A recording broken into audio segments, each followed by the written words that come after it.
Hello, my love. Good afternoon. Hi, Auntie. And hello to all the listeners out there. Today is Wednesday, October 30th, Halloween Eve. And welcome to Auntie Derek's Daytime Tea. Welcome, everybody. Of course, we'll just wait a couple of minutes and then we'll get started. Yeah, we got to see what Sherry's wearing today. Ooh, honey, Oh, Lord. it was something. Okay. She already got a woo honey. Ooh, honey. I mean, and then you'll see what I'm talking about. It could have worked, but it's just like it's almost like Kerry Washington on the red carpet. Like it could look good in theory, but it's always something about it that's just off. I get what you're saying. Hmm. And no shade to Kerry. We love Kerry over here, but baby, your red carpet choices. Mm-mm. Yeah, she's not burning it up on the red carpet for sure. She does okay, but she could do better. Mm-hmm. I imagine some celebrities don't have a stylist, like all of them don't. Like they have clothes in their closet. They just, I don't know. I don't think Right. they maybe somebody does their makeup and their hair, but they don't get those dresses from designers. You know. Well, she should have borrowed the stylist from ABC because they had her looking right when she was playing Olivia Pope. Yeah, well, she probably don't have that access, Oh, anymore. touche. And they cost money, I'm sure. Hi, Happy, my love. Hey, happy.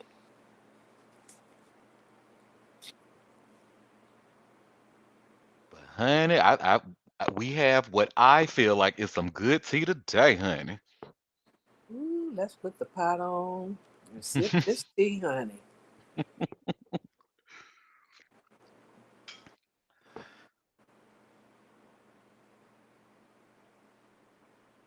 No, we can go ahead and get the sherry tea out of the way, 'cause especially since I have so much tea to talk about. Okay. So I'm going to share the photo that I was talking about.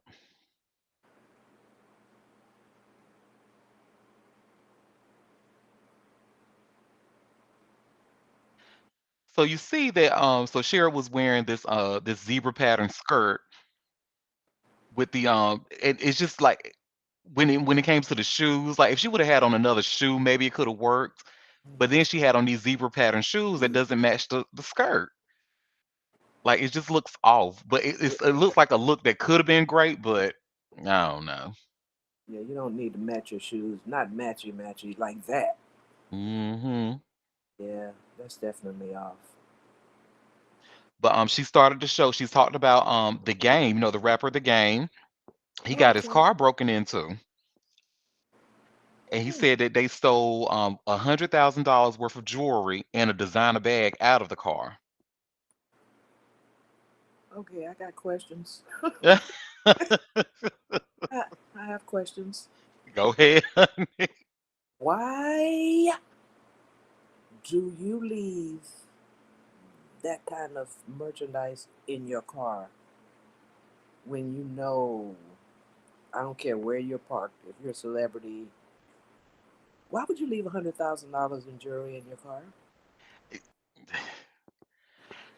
So what we know of the game, we know that he is not somebody who makes good decisions. So, Enough said, Auntie. but But Sherry was even reminiscing about, back in the day, and even I remember having to do this with a Nissan that I had, Hmm.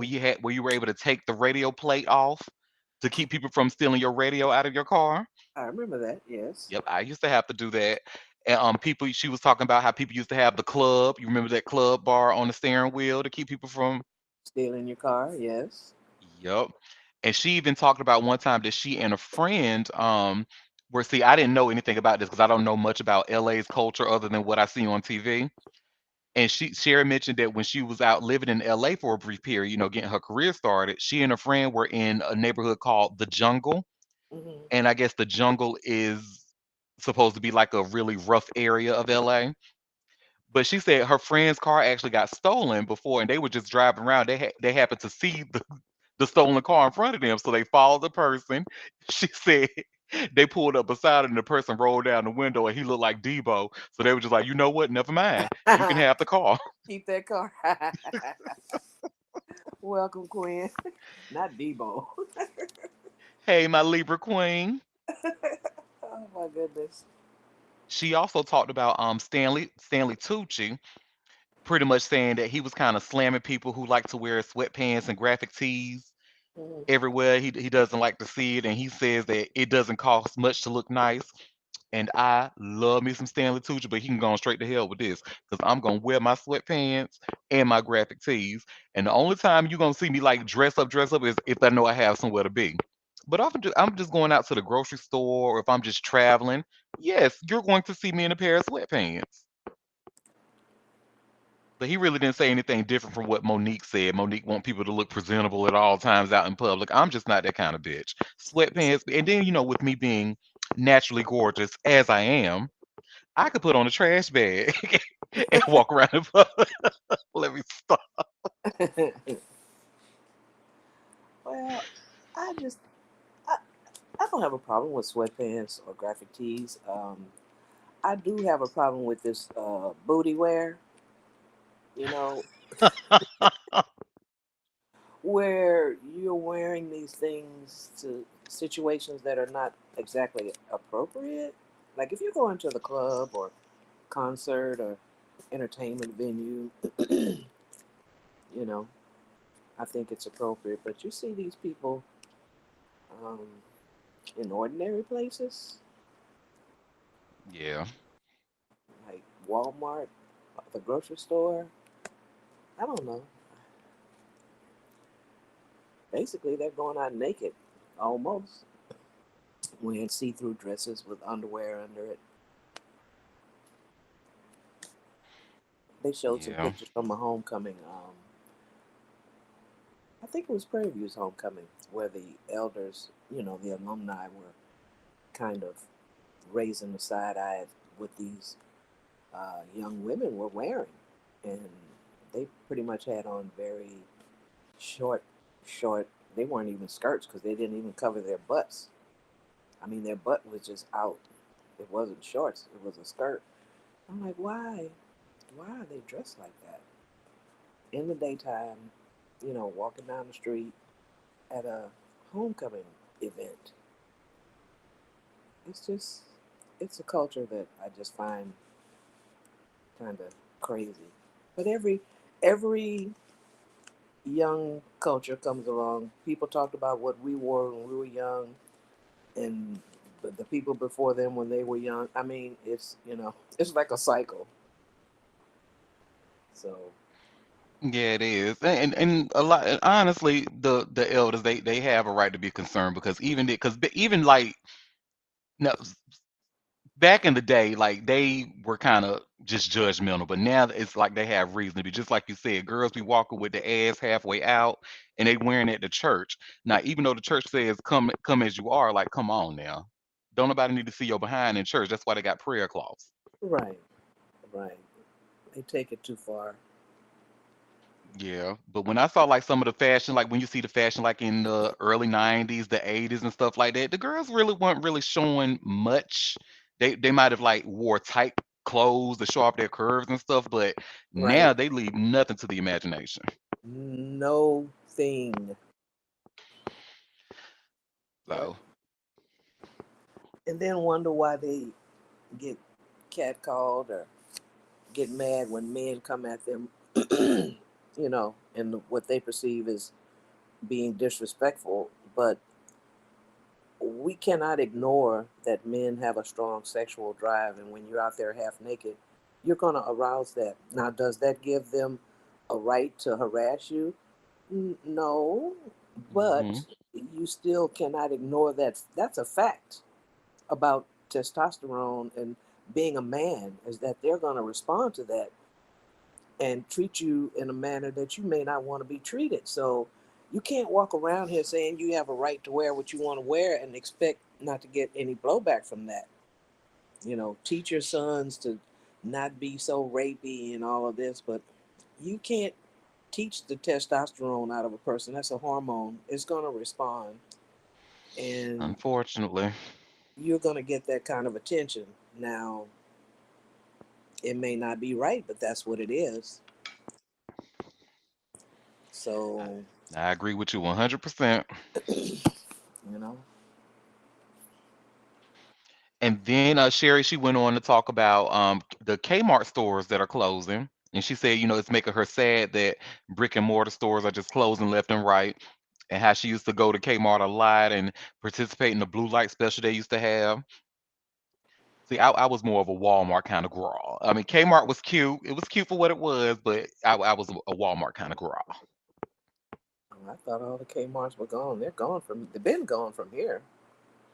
Yeah, it's some still out there. And I remember they used to have a big one in Penn Station in New York. I kind of Mm-hmm. used to frequent, like when I was on the way to work and stuff, I would stop by there and get like toiletries and stuff like that. Mm-hmm. But yeah, that's been closed for years. They definitely took the one that they had out of my hometown. They took that away years ago. Right, right. Ours been gone. Guess they still had a few. Yep. And the last thing she talked about in her hot topic segment is Carol Burnett gracing the cover of Variety magazine. So at 91 years old, she looks fabulous. I love me some Carol Burnett. Me Love it. too. She does look great. So good for her. So then she actually, are you familiar with DeWanda Wise? Not off the name.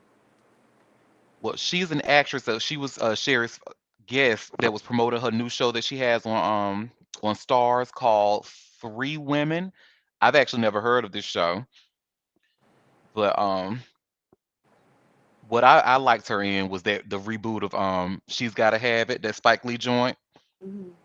and she was the main character in that. So she had a really good interview with Sherry. What I did not know about her is that her and her husband, Lionel Miller, they've been married for 15 years now, and they got married after only dating for 3 months. Nice. She's a cutie. She is cute. I hate that outfit, but she's cute. And, and let me show you her and her husband. You may recognize her husband. Like I remember seeing him. He played Nicole Bahari's husband in the morning show. And when you look at Oh. pictures of them together, honey, he eats her up in every photo. He just be posting his behind off, and she just be standing there looking regular. I'm like, I would not let my husband eat me up like that. You got me messed up. But yeah, congrats to them. They've been married for and Sherry asking them talking about because you are both actors, do y'all tend to role play a lot and stuff? And she really didn't answer the question. She kind of skated around That's not your business, Sherry. it. Welcome, And Will. hey, Will, my favorite Taurus. And she had a message for the other actors because she was talking about like how a lot of roles that she does have a lot of sex scenes in them, and she was just like, it's not something that I feel uncomfortable with. But then she told other actors because she said it's like a pet peeve of hers. She said if you are uncomfortable doing sex scenes, then don't do it because we can tell. So that was DeWanda's message to other actors. I would do a sex scene. Now, it depends on how much skin it because they don't need to see all my roles now. But I mean, if the price is right, I'd do a sex scene. I wouldn't feel uncomfortable about Yeah, we know. it. We already know. So then she had another guest on there called her name is Monique Kelly. I don't know this lady, like I've never heard of her, but she is I believe like a dating coach or relationship coach or something like that. And you Hmm. see her Instagram is cocktails and confessions. So she actually had a cute little acronym for that she S it was a sexy SEXY. And she said that the S stands for because she was talking about pretty much dating while you're older, people like later in age, like in their 40s and 50s and stuff, trying to get out there to date. She said the S stands for social media. So meet meet, yeah, so social media. And she said, you can meet partners at homecoming, high school reunions, Facebook groups, and home improvement centers like Home Depot and Lowe's. She said it's best to go in the afternoon or the evening, never in the morning if you're looking for a man, because usually the morning people is like the contractors in there trying to get work done and stuff. Right. But if you see somebody in there like in the afternoon or the evening, they might be looking to date and stuff like that. She says the E stands for empty nester. So when people, when their adult kids move out and stuff, they tend to have more time to kind of get out there, meet more people, bring them back to the house and do the do. The X stands for, which I do not agree with. She said the X stands for dating your ex again, Oh, unless they were toxic. don't spin the block, honey. I'm so when I tell you I'm against spinning the block, it's not even funny. And oh, and I guess I disagree with the Y too, because she said the Y stands for dating younger. And no, if y'all see me with a young person, they done kidnap me. You Some got to people, qualify for AARP if you want to get with me. some people could do it. Yeah. Mm-mm. And the only time I ever dated somebody who was younger than me, this person was a year younger than me, but he acted like somebody's granddaddy. So it just kind of made me forget that he was younger than me. So Yeah, I don't think we're talking 20 years younger. I wouldn't, but maybe, 3 years younger, something like that, but not very much younger. yeah, I ain't with that. Okay, Miss Cocktails and Confessions. Okay, so that was it for the Sherry Show, honey. Now let's get to the tea. Tea time. Oh yes, honey, and it's a lot of tea. So I like to always start off with some Diddy mess. So now we all know by now that Diddy is an alleged sex trafficker, racketeer, drugger, abuser, and all that. Well, we can actually add fat phobic to the list, honey. When I read this story, I had to laugh. I'm like, are you serious? So I just shared a link from US Weekly where it says Diddy allegedly used a scale to ensure Freakoff guests weighed less than 140 pounds. A party planner who chose to remain anonymous shared this news.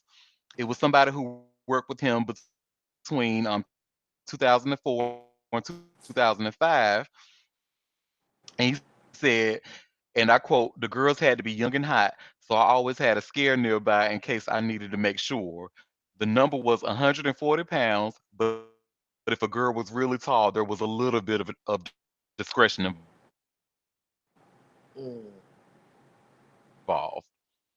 The planner continued that the women had to wear makeup and not be overly pierced or tattooed. They also could not have short hair, pants, no jeans, no flat shoes. Every girl had to wear a party dress, preferably short, just enough to cover her butt cheeks, but no longer than mid thigh.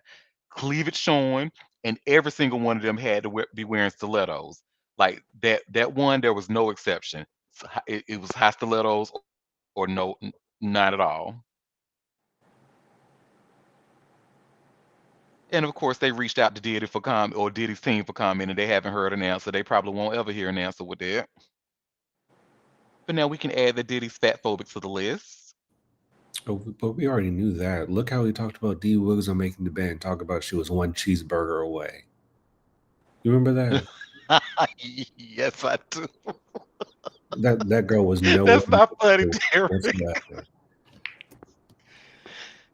Yes, he gave D Woods the business. For real, for real. And that girl, you remember Dominique, that cute little round faced girl who could sing her butt off? I remember him being that kind of nasty towards her. Yep, that too. And the next Diddy story we have, y'all probably have already seen this news, but they trying to make Chris Brown be the voice of reason because Diddy's sons, Quincy, Justin, and King Combs, whatever he want to call himself, they tried to fight Ray J in a party at a Halloween party because of the things that Ray J has been saying about Diddy in the media. And this, what I learned that this was actually like not the first time that they tried to do this. They tried to attack him at other parties as well. And they saw. They saw like it was some nobody threw hands or whatever, but this article says that I just shared with TMZ. They said that they got really rowdy outside of the party, and it looked like they were about to throw hands. But Chris Brown jumped out of the car and was like, "Oh no, y'all don't do," trying to hold people back. I guess kind of like that Jonathan Majors meme did, where he trying to hold them some people back Mm, together. mm.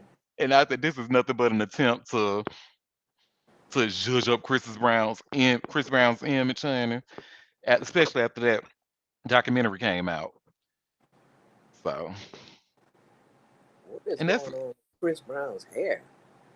honey, There's look, it something looked like it's wrong. thinning. All that during dye. Well, and it's straightened. He didn't have straight hair. Like, what in the world? Hmm. You know, Auntie, this was a long time coming. I'm not sure if you remember, but when Rasby came out with his accusations against his cousin slash manager about sexual misconduct when he was a minor, Hmm. he did a live where he was recording conversation with Ray J. And Ray J indeed brought up both Diddy and Jay Z's name when it came to certain instances of what they were talking about. So I have a feeling these young men have been waiting many, many, many years to get in close proximity to Ray J based upon those comments. I'm pretty sure there is more that were made that we don't know about. Hmm. Did you say Raz? Rasby, he's a singer's a loose term. He was an entertainer in the group B2K from the early 2000s. Oh, okay. Yeah. And so he sued their manager at the time was his cousin, and Rasby had very strong evidence that he was involved in a sexual misconduct case when he was a minor. Okay. Yep. That was Chris Stokes and yep. This is why I feel because Chris Stokes actually has a lot of movies on Tubi, and I kind of feel a little funny watching. They be good movies, but I'm like, I don't know, because you know what I know about Chris Stokes. I don't know if I want to support that. But yeah, it was really messy, chill. And I remember, honey, if you was on Twitter back in like 2010, I wasn't. yes, when that news broke, baby. And what unfortunately what I remember is that a lot of people were not very kind to Rasby because you know even what that was 15 years ago, it was still a different time. 14 to 15 years ago, like people were not really kind towards male sex abuse victims, and they definitely weren't kind to Rasby. They kept calling him gay and all of this. It was messy, but he shared his story. I'm glad he did. They even people like Amarion and Lil Fizz tried to make him look bad. Oh wow. And that's why when he went back on that reunion tour, I was surprised. I thought he would never do anything like that. He must have needed the money because, yeah, the way they made him look, it wasn't kind. Mm. I definitely think there were some mental health issues. So he would probably been in several mental health crises at that time as well. So that didn't help his case at all when it came to him wanting people to believe that he was assaulted in that way. It shouldn't matter either way. They should always believe victims. However, I strongly believe that that behavior definitely played a part in it, in people questioning his validity of his statement, especially back then. Yep. Mm. That's And terrible. so thank you, Will, for reminding us of that. Of course. And the last piece of Diddy news I have, so Kalina actually just you kind of remember with the news about her, where Diddy called her multiple times until she got an answer, I guess to try to help with. But she's speaking out, and what she said about Dawn was actually a little surprising to me. I was like, oh wow, I wasn't expecting that. But I have a clip for y'all. Give me 1 second. She was on she did an interview with a group called Trapping Anonymous. I've never heard of these people, but Exactly. oh, I saw this on Twitter this morning. I was like, wow. Okay, so I'm gonna play. Sean has always been somebody that I wanted to be like. love her to death, naive, like getting high. She liked partying. She liked that. Was the thing. Speaking of the after party. I don't fucking know. Don't talk about no baby oil name. Like, I still use baby oil. Y'all gonna get into it. I saw Cassie grow up from a little girl. I was willing to like give everybody motherfucking, lap dances basically. And get drunk and just have a good like model time. What's your relationship like with Dawn? I don't fuck with Dawn like that. And I'm gonna fucking stand on business. I didn't see that. What I saw was what the fuck is going on with you because you act like a weird. You're a weird bitch. Is what I see. And it's a list of niggas we all that talk about it. Dawn's a weird motherfucker, man. But y'all motherfucker call me to tell the truth. I'm finna motherfucker tell the truth. Just go with it. Just go with it. You don't have to think about nothing. Just go with it. Oh, just go with it. Just go with it. And I agree that's what she definitely needs to do. Just go away.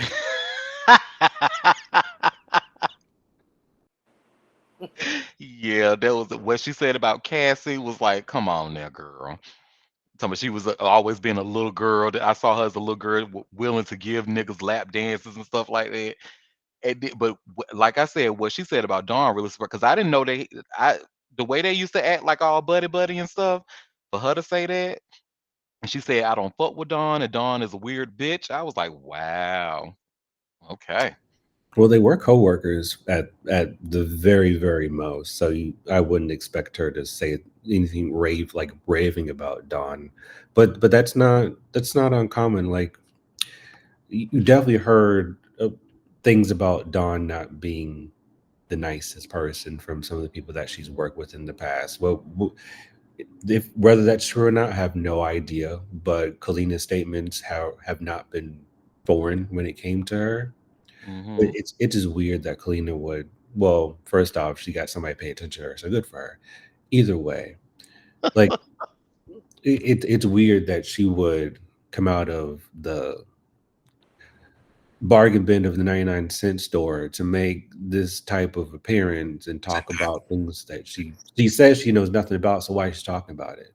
You know, like, but yeah, good for her, I guess. Nice gowns. Right, and I hate to see it because I actually was a big fan of Diddy Dirty Money. I love the album, and Kalina even had her own mixtape that came out, which I was a big fan. Will might judge me for this, but I like the songs that was on there. They were cute, especially for somebody who got a cute little voice for you ain't around the house. Uh, it's all terrible.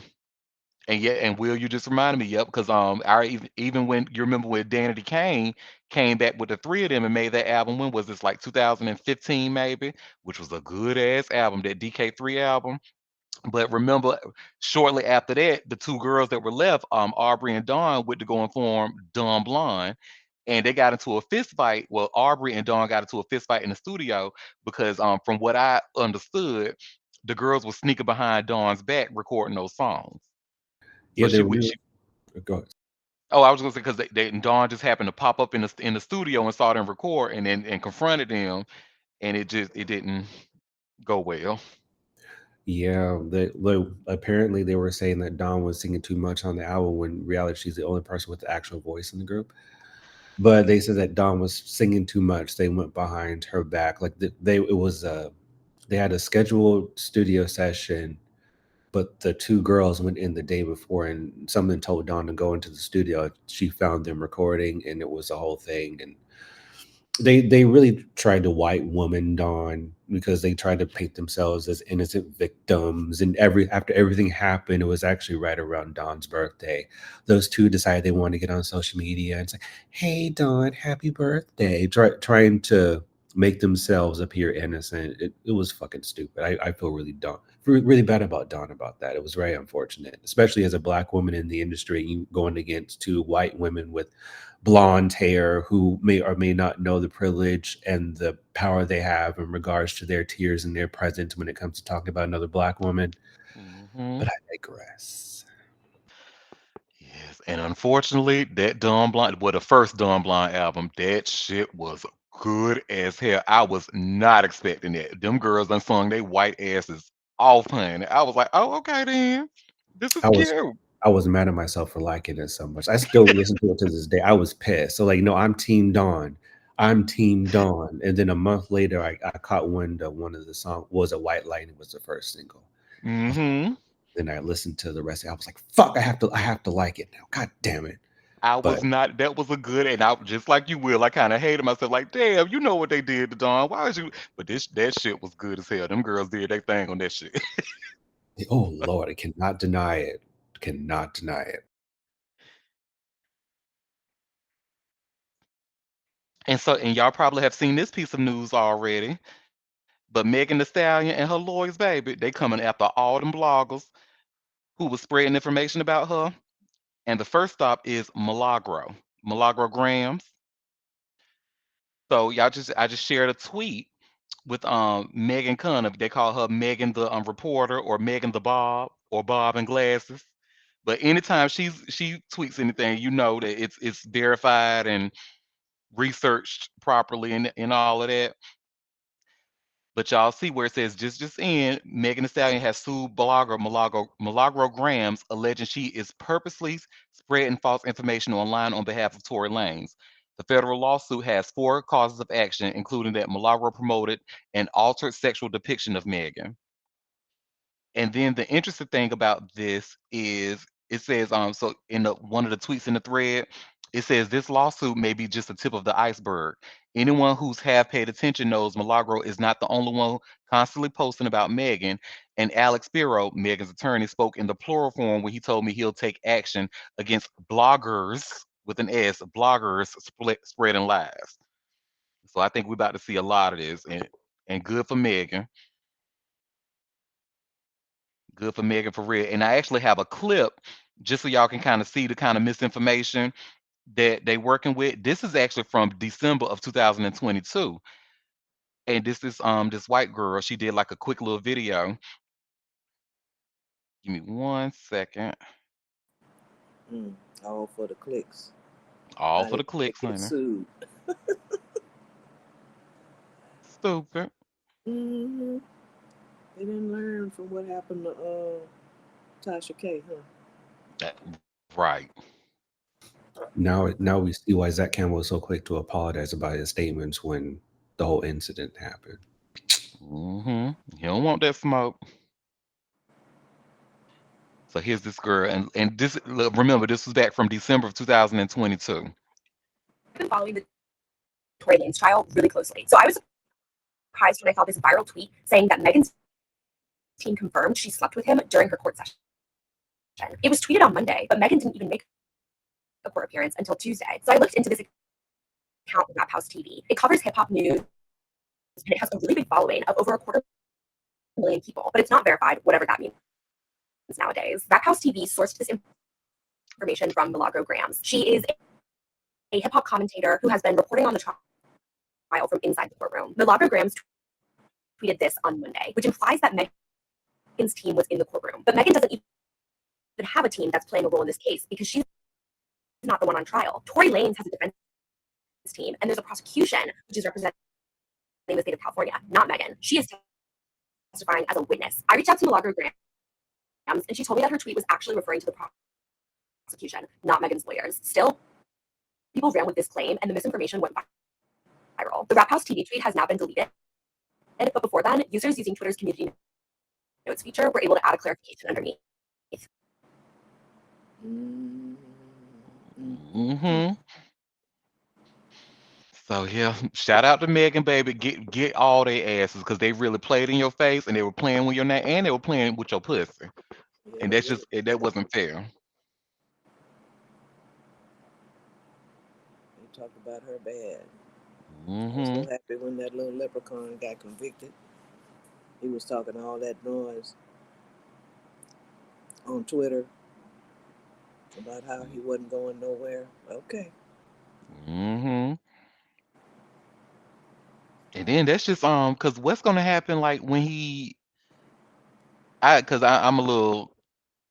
I'm a novice when it comes to like international laws and stuff like that. But wouldn't he have to serve time here in the States, and then when he gets to Canada, he'll have to serve more time apparently, or something like that? I don't know. I don't either. Well, prayers down for Taurus. F him, F him right in the ear. Ditto. Now, the next story I have, now this is actually sad. So I just shared this link from TMZ, and thank you, Chilla, for bringing this story to my attention, honey. You're welcome. And you will see the headline: Metro Boomin sued for alleged sexual battery and allegedly impregnating a woman. And this story is actually really, really gruesome. So, pretty much, it was a woman named Vanessa Lemestri. We'll just call her Vanessa. And she claims she was suffering from depression after the death of her 9-month-old son at the time, but hit it off with Metro during the gateway trip to Vegas in spring of that year. And it says Vanessa claims Metro invited her to his studio to hang back in Los Angeles, where she says she observed Metro using codeine and even against the warning of his friends. Sometime in 2016, September, Vanessa says she visited Metro at his studio and took half of a Xanax pill and a shot of alcohol to cope with the sadness over her son's passing, weighing heavy on her mind. She claims she soon blacked out on the couch. Vanessa claims she eventually regained consciousness in a bed with Metro on top of her, allegedly raping her and performing oral sex on her.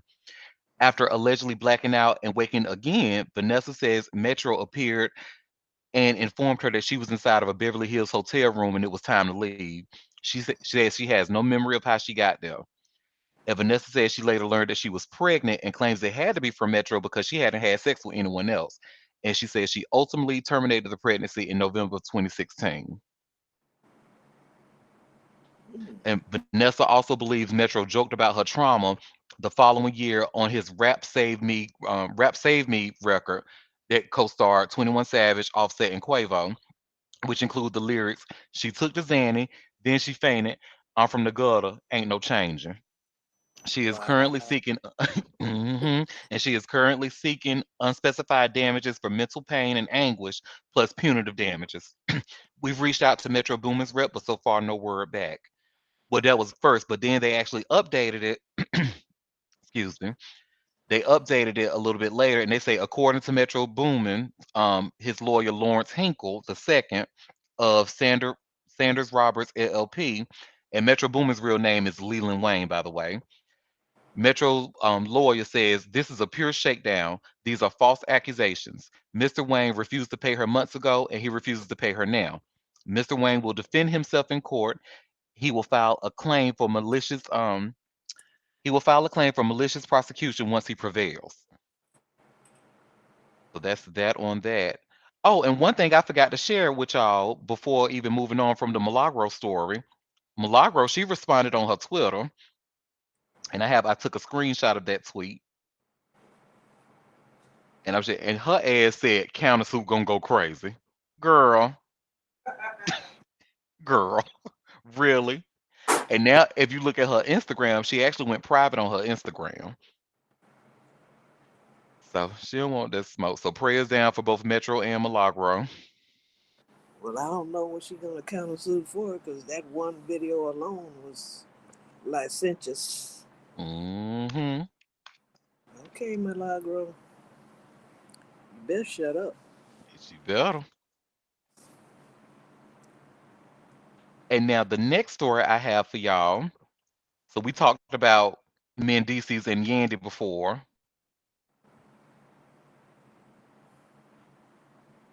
And I'm sharing this Instagram. I'm actually going to share my screen because this is a clip of a video. And Yandy out here looking stupid over this man. But there have been rumors that their marriage is rocky because of cheating rumors and stuff like that. She kind of, I don't want to say put the rumors to rest, but y'all will see. Hold on. Get married. Child, we've been at this for how many years now, babe? Too long. There we go. 18 years? So 18 and a half years. So that has been our story. We've been trying to come back. There were a lot of people saying that, you guys are kind of walked away from the situation instead of addressing it. That was a long time ago. It's way after the fact. So, life has moved on since life has moved on. But yeah, it got a little crazy that night. I'm glad they beat some things out. But you said to the haters, they try to come for your marriage, the people that aren't even married. Child, we've been at this for how many years now? But y'all get the gist of it. So she's saying that they've been married for 18 years. So they kind of used to all the people talking about them and their marriage. Then she said that the fight that was well, the almost fight that was shown on Love and Hip Hop, a lot of things were bleeped out and they didn't show the whole thing. Baby, we saw enough. You stepped up in that girl's face and you didn't do anything. Like, Mm-hmm. She giving Rashida vibes for real. wake it up. Exactly that. My name's Rashida. I rap like Shawty Love.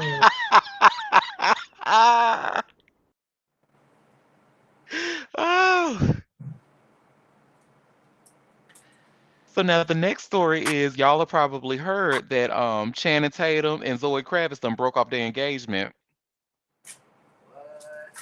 Yep, they got engaged October of last year, and now it's a whole year later, and they broke up.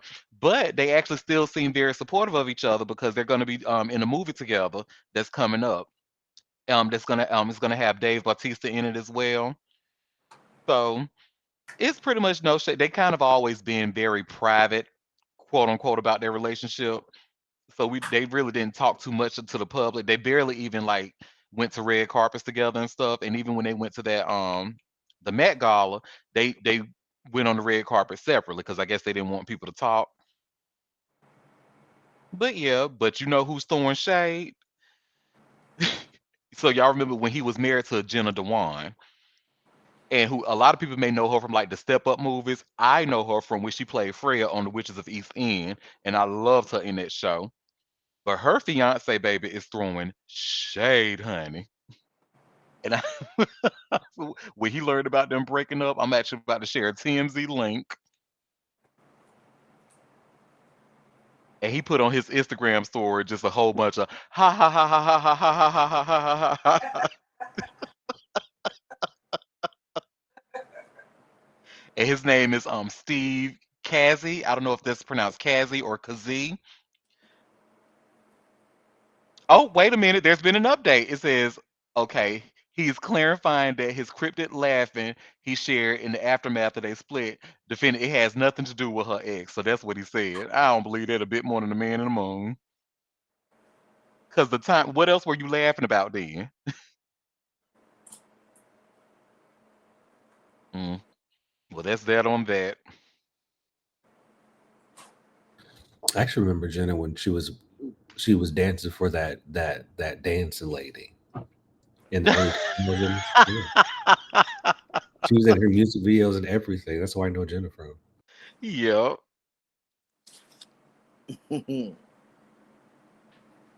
So did y'all know that Martha Stewart, her documentary is out on Netflix today? I may watch it. Like if I have absolutely nothing else to watch, then I might go ahead and take a look. But she's actually not happy with the second half of the documentary, and she's not shy about saying it.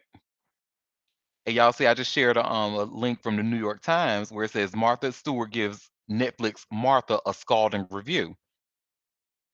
And what she not them wanting me to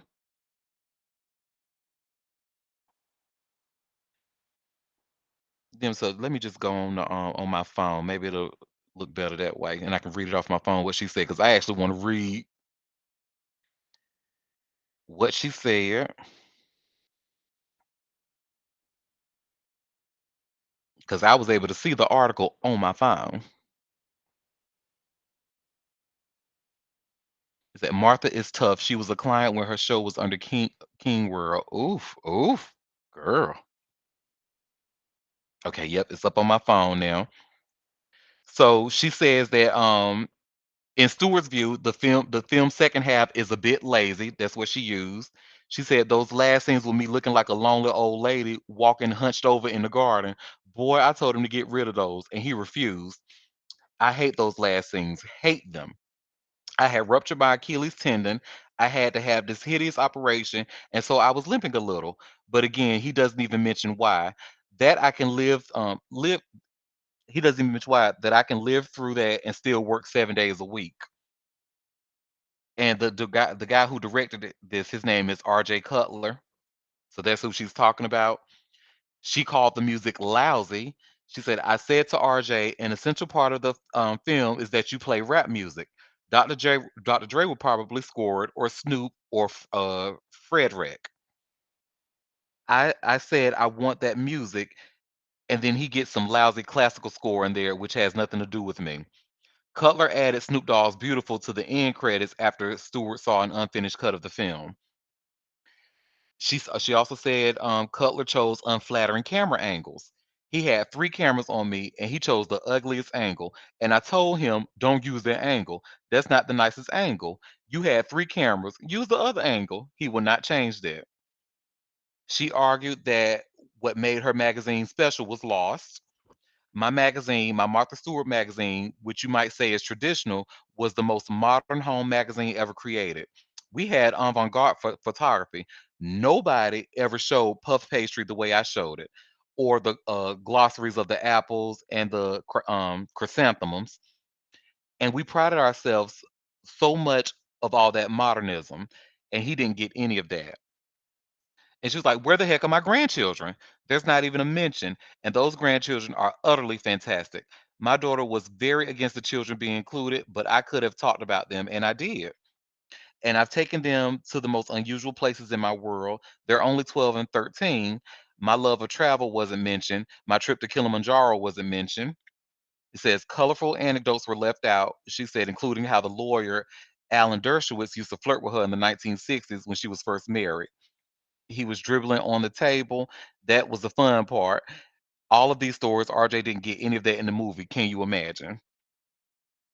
So she didn't dislike everything. She said, "I love the first half of the documentary. It gets into things that many people don't know anything about, which is what I liked about it." One scene she singled out while in Europe on her honeymoon. She left her husband at the hotel and went along to the Florence Cathedral, becoming overwhelmed with emotion that she kissed a stranger. "I wish we could all experience such an evening," she says in the film.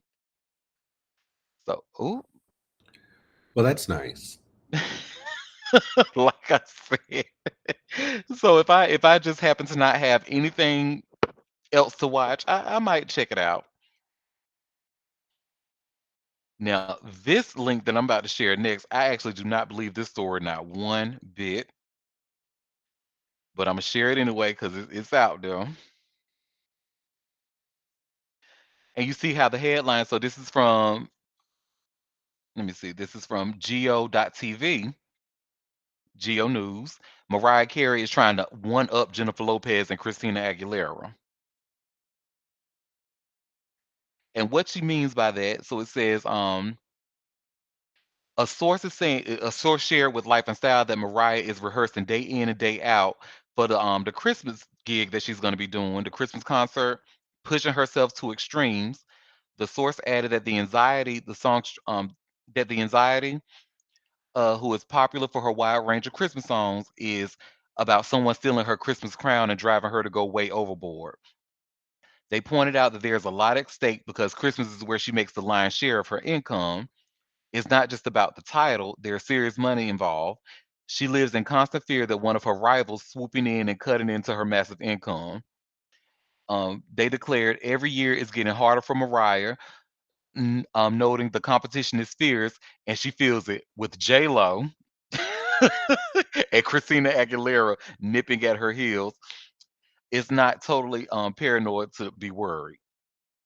So, it'll be a cold day in hell before Mariah ever feels threatened by someone who she doesn't know. So let's just start there. J Yeah, Lo, for real? I'm not seeing the rivals in that photo at all. Exactly. That's why I did not believe this story. I know one of her rivals has gone to glory, and the other one, I believe she has a residency in Vegas that's coming up, and that's wonderful for her. But those two, absolutely not. Mm-mm. Especially not no damn J Lo. You can get out my face with that.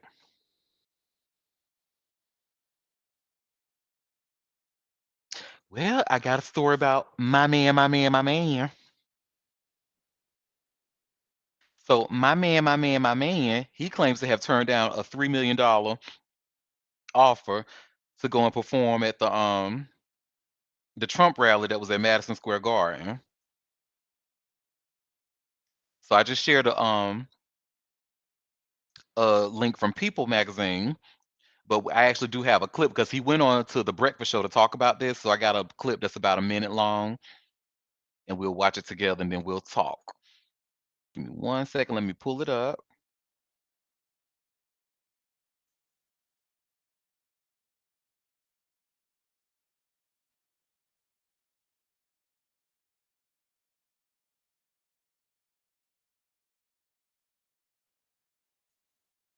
Well, shit. Now the TikTok link act like it don't want to come up.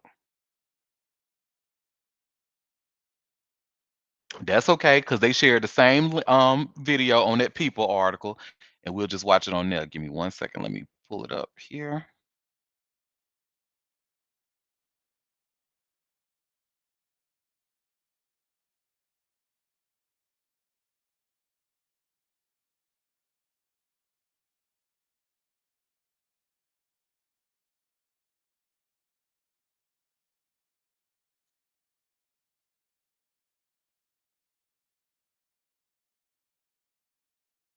Or maybe it's not the. Maybe it's my internet.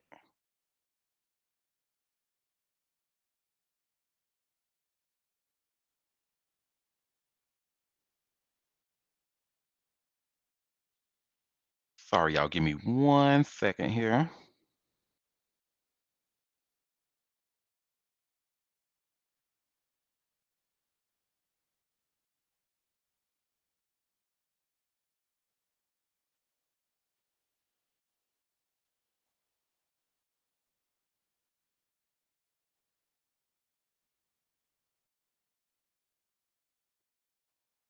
Well, anyway, it looks like it's not coming up, and I think that's y'all energy because y'all don't think y'all want to see nothing that my man has to say.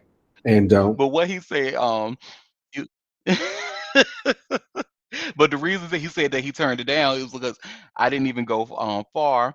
I didn't want to talk to them about that kind of stuff. I'm afraid of the politics. And he was like, it's because when you do get involved in it, no matter how you feel, someone passionately disagrees with you. That's the formula for the confusion that sent Kanye West to Japan. He said something about both of those things, and now he can only go to Japan. So, oh, I think we might be in business. Hold Oh, on. oh. Will is a mess. A hot mess. Oh no, false alarm. It looked like it's still not doing this thing. But oh well, that was pretty much the gist of it. He was like, he turned it because he's scared to get into politics, even though he did share. This was back when the 2020 election, and Biden he released his tax plan to tax millionaires their fair share, and he pretty much put like some Trump support and BS on his Instagram. So I remember that. But now he don't want to get into politics.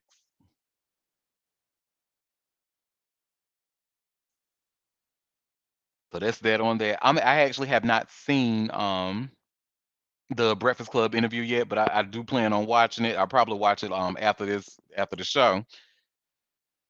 But I wanted to because he also talked about Omari Hardwick, and I'm about to share this link here.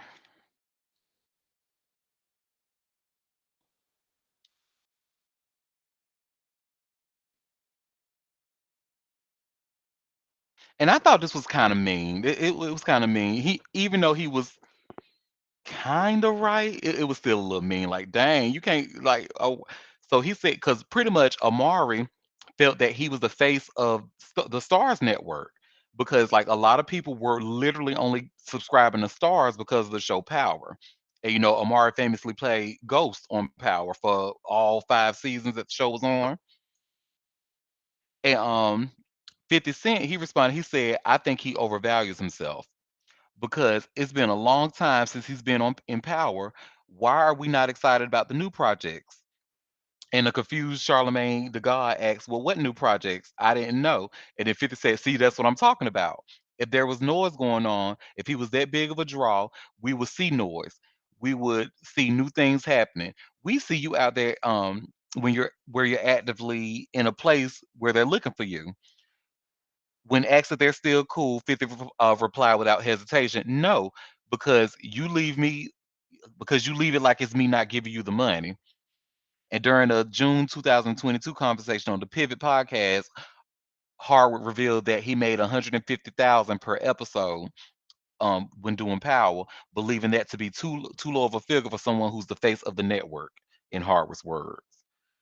So I thought that was really interesting. The face of the whole network? Really? That's what he said. But I kind of because when you even me because I used to watch the content on Stars a lot, and some of my favorite shows were like Survivor's Remorse and Blunt Talk when they were heavy on there. But even when I mentioned those shows, the other people they was like, "Oh, I never heard of that show," but they have definitely heard of Power. And like I was saying earlier, a lot of people literally only subscribe to Stars just so they can see Power every week. So I mean, it's I don't want to say I agree with him, but I mean, you can't deny that a lot of people did, literally, especially a lot of black people, only subscribe to Stars just because to see him in that show.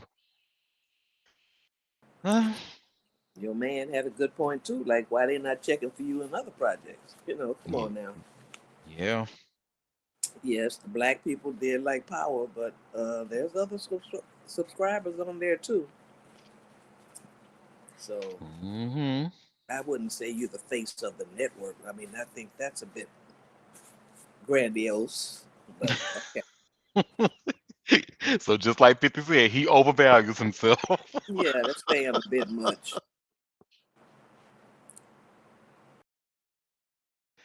So I have two more stories left. This first one. So Kiki Palmer is writing a book, and I just shared a link from People Magazine. It says Kiki Palmer breaks her silence on unhealthy relationship with ex Darius Jackson. And pretty much, and y'all probably remember when that famous tweet that he put when she was at the Usher concert in her outfit, and he tweeted, "It's the outfit though. Dot dot dot. You a mom." That he wrote in response to a video showing Palmer wearing a sheer dress as she danced with Usher at his concert. Fans immediately came to her defense online, but Palmer writes that the relationship had already grown unhappy and unhealthy. It had become her words. It had become violent. In her request for a temporary restraining order granted by the court that November, she detailed multiple she detailed multiple allegations of domestic violence, including when she said Jackson broke into her home and attempted to strangle her, an incident caught on video. He responded in court with his own accusations and alleged evidence that she abused him as they clashed over custody of their son Leo. And she says it got so out of control. The only way I knew how to bring order was through the court. As for what initially went wrong with between them, she says having a baby was a big stressor, as was the fame. Not just my romantic relationships, but with my family and friends, it has always become a burden. Too many voices get in it. It can make anybody else not trust you. It's hard to explain. 6 months later, after a court ordered mediation, Palmer and Jackson settled amicably on a joint custody agreement. Looking back on the relationship, she writes, "I wish I could say he was terrible the entire time or that I was, but it wasn't that black and white. And that was the problem," she continued. "I didn't want my son to think his father is a monster because I don't." So that's very interesting. I probably won't be reading this book, but good for her.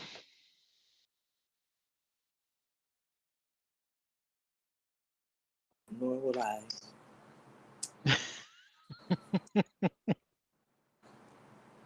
And then it's kind of like the whole family crazy quiet as it's kept because you remember his brothers, how you say his name, Sarunas Jackson, who played Hmm. Dro in Insecure. And him and the mother of his child was kind of going had some back and forth, and it got really nasty. And I think they still going through it if I'm not mistaken. But Dominique, what's her name? Dominique, I forget her last name, but I love her as an actress because she also played in Insecure. Tasha. And she thank you. She was Tasha in Insecure. And she played in another show called Bust Down that I really enjoyed. And she was actually Sam Jay's girlfriend in the show. And she was very funny in that. But yeah, they had a really nasty back and forth. So it's something about them light skinned Jackson boys, honey. Y'all better stay away from them if you know what I know.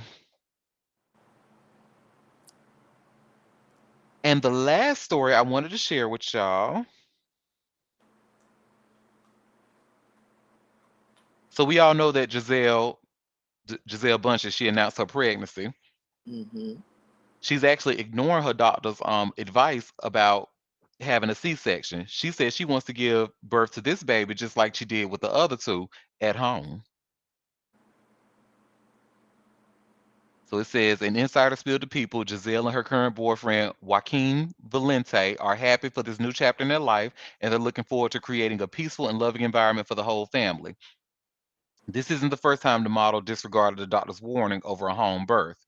It is pertinent to mention that Giselle gave birth to her daughter Vivian and son Benjamin, who she shared the with Tom Brady. She gave birth to both of them at home. Earlier, the model shared insight to her home births in her 2018 book, My Path to a Meaningful Life. During her first pregnancy, Giselle was advised to have a C-section. As she wrote, the doctor told me that it was too dangerous for me to have a home birth. He said that Benny was in an unusual position and my hips were too small, and the odds were not in my favor. However, Giselle proceeded forward with the home birth for her first pregnancy, even though her doctor and former husband, Tom, weren't on board with her decision at the time. Says Tom wasn't enthusiastic about the home birth either. Only after I had him watch a half a dozen natural birth movies did he finally agree. After laboring for 16 hours, Giselle gave birth to Benjamin in a home tub, though she did experience some issues due to her height. She says, I'm 5'11 and the bathtub was, well, not a whole lot bigger than that. Meanwhile, Giselle once again opted to deliver a home birth in the tub, and she described both experiences as extraordinary. So good. Mm, since I can't have babies, I just kind of I know my opinion don't hold weight on this, but it's just like how do you? I know you know your own body, but how you feel that you may know more than the doctors who do this? Like Well, that's why I don't want to speak out of turn, but she it's, probably has a whole medical team on standby in case she has a problem being a celebrity and all. If something yeah. goes wrong, they can just whisk her to the hospital if, they have that time. But she should be fine. Yeah, and this is her third time doing it, so hey, it's just I just kind of hate to see that like because now you kind of inspiring like other women who don't really have that access to have a medical team on the side, but they decide they want to have home births and stuff like that when doctors advise them against doing that. Yeah, not to. Yeah.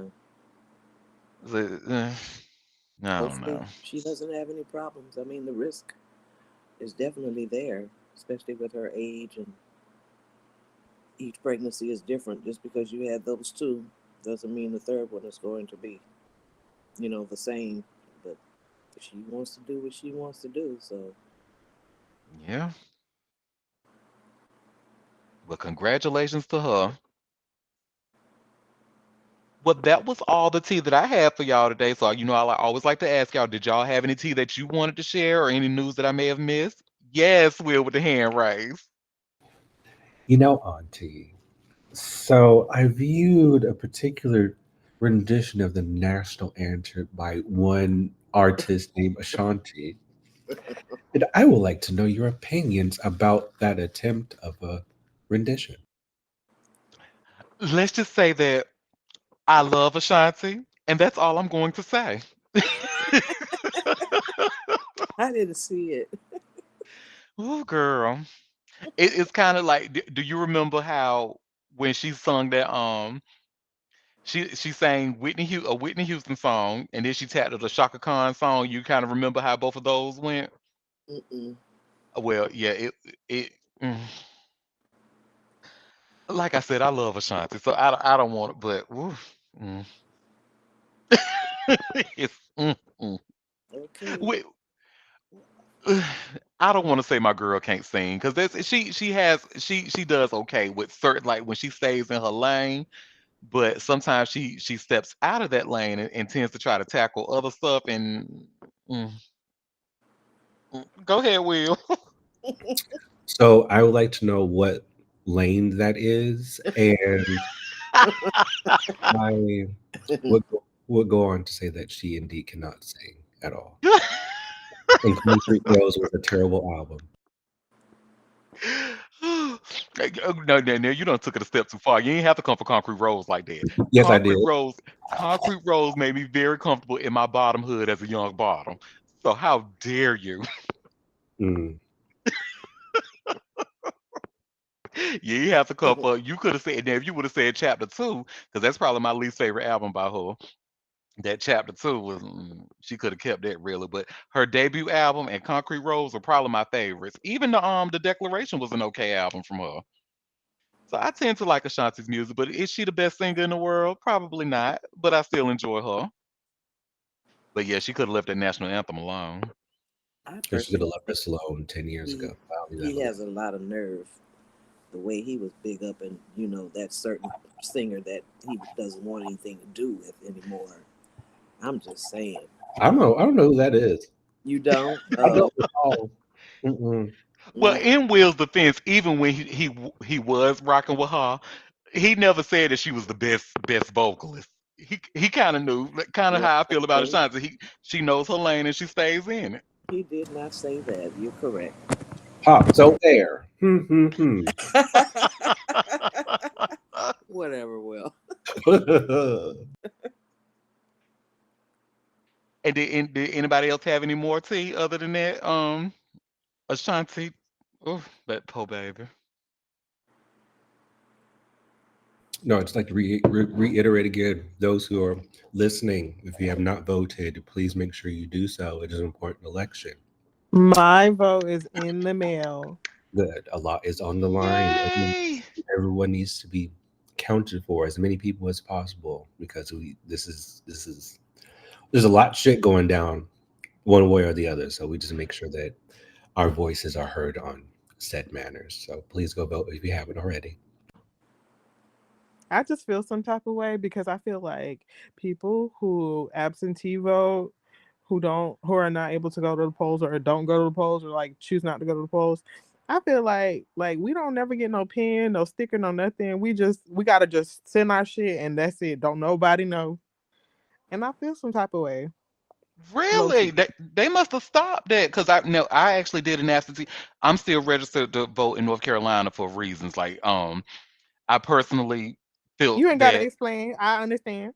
yeah, because New York they good. They don't need any more blue votes, but North Carolina, child. Yeah, you ain't gotta. I be knowing. So I actually did my because usually I would come down to either vote early or vote on election day in North Carolina. I would drive down, but 2020 I wasn't able to drive down, so I did an absentee ballot for the first time, and they actually did send me a sticker. Ain't I have voted in how many elections? Ain't never get near one. What? That must I be was like, well, that state. I don't want to Florida. say like exact. Yeah, I don't want to say where you was at, but it might be. Listen, you ain't got a lot to kick it. Like, you know. Look, I ride for my state, but I know they ain't shit. So I'm really surprised they could have sent y'all a sticker or something or ink pen or something. They said so. Mine the way that they did this year's or like I don't know. I'm assuming this election is a lot of it was electronic. So generally, like I remember the very first time I ever voted, they sent me they sent me all the shit in the mail, right? Physically in the mail.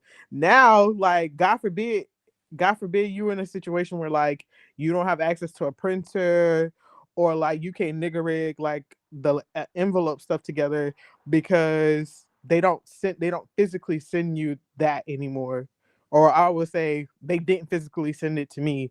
They sent me an email with links to like download those documents and then do the little process, print the shit out, put it together and send it back. And I also had the option to fax it if I wanted to, but I was like, it'll get there in time if I send it. So yeah, that I think it's pluses and minuses in it, right? So it's Mm-hmm. convenient for the tech world, tech savvy people or people who just like on the go who's trying to get it done and get it out of the way. But people who are doing that, elderly people or people who are not technically inclined, it's a deterrent because they gonna be like, damn, I gotta click all these things, and because low key, I was clicking through. I was like, what the fuck? Why I gotta? Why it's like five different things I gotta click on and download and print and sign, and they were just doing a lot. I said, I don't remember this being this complicated. So I think hopefully Florida. I don't know about any other state, but hopefully Florida re reallocate some funds from people texting me when they feel like they want to text me about voting and actually improve the process for those who don't go to the polls. Just saying. Mm-hmm. And hopefully Yes, send me a man. motherfucking sticker so Send I my can be girl a cool. sticker. Ain't never had Cause no sticker. is that because it's almost like if you don't get a sticker, did you really vote? Like it Exactly. Exactly. And then with Florida is on one of the list of states that like technically you're not, well, it's not, no, technically legally you're not supposed to like take pictures of your ballot. Like it's illegal. And so it's like I don't even have no proof for real. Like I just put the shit in the mail and that's it, that's all. And then hopefully somebody say, okay, she wanted that number. But I hmm am not cool like the cool kids with a sticker. I'm gonna get somebody to get me a sticker.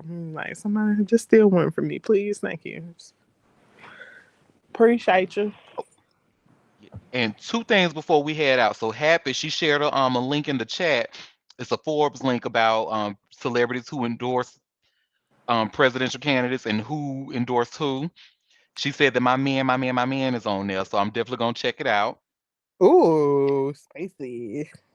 And then the other thing, I actually forgot to tell y'all. And so, if you click slide number 2 for Sherry's Real Good Time giveaway, and sign up for that free trip. The word of the day today is unwind. So my bad, I forgot to tell y'all about that at the beginning of the show. Sherry's word of the day today is unwind, and I just put it in the chat. Is that still for Jamaica? Yep, that's still for Jamaica. Unwind. I need Marcia to win. Okay. The Rue girl to win. Yes. Well, and again, I always like to shout out my people who weren't able to join live but are listening right now. Your listens are appreciated too. I really appreciate y'all. Thank y'all so much for sipping tea with me today. We will be back on Friday for Auntie Derek's Friday edition. Shut up, Will. And I love you all, and I hope you all have an amazing rest of your day. Thank you. Thank you. Bye. Bye. Friends can't sing bye.